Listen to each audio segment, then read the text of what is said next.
Good afternoon. তো আজকে আমি এখানে করছি মাছের ঝাল। তার জন্য আমি একটা মাছ ভেজে নিয়েছি।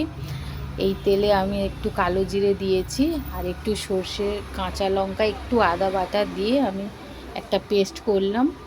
পেস্টটাও আমি দিয়ে দিলাম, দিয়ে একটু লঙ্কা গুঁড়ো, একটু হলুদ গুঁড়ো দেবো।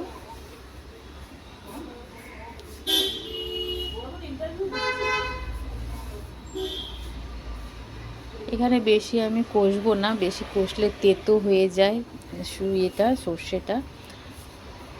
তো এখানটায় মোটামুটি হালকা কষে এর মধ্যে একটু জল দিয়ে দেবো। জলটা আমি একটু গরম জলই দেবো, দিয়ে মাছগুলোকেও আমি ছেড়ে দেবো।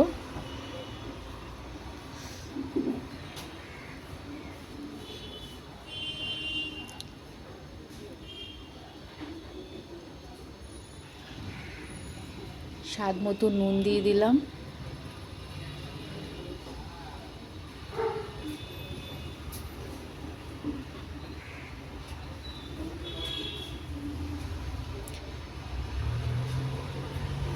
মাছগুলোকে দিয়ে দিচ্ছি আমি। মাছগুলোকে একটু এপার ওপার করে নেবো, মশলা ভালো করে যাতে মাছে আমার ঢুকে যাক।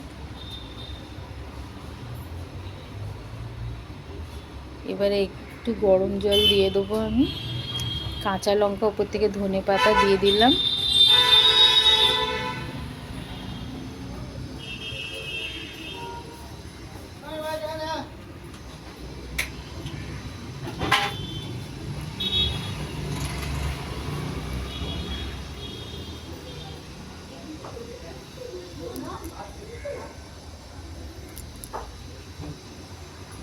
আমি একটু বেগুন ভর্তা করব, তো বেগুন ভর্তার জন্য আমি একটু প্রথমে একটু রসুন আর একটু আদা কুচি দিয়েছিলাম, তারপর পেঁয়াজ দিয়ে দিলাম। তো এখানটা হালকা করে পেঁয়াজ আমার যখন লালচে লালচে হয়ে যাবে, আমি টমেটো কাঁচা লঙ্কাও দিয়ে দেবো এর মধ্যে। টমেটো কাঁচা লঙ্কাকে খুব ছোটো ছোটো করে একটু পিসেস করে কেটেছি।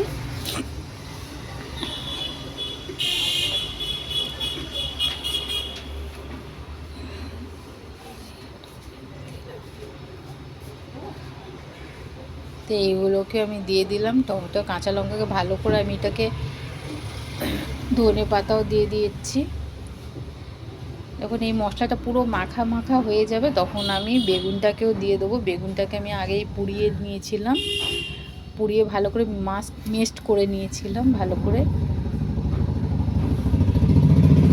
এই বেগুনটাকেও আমি দিয়ে দিলাম। স্বাদ মতো নুন দিয়ে দেবো।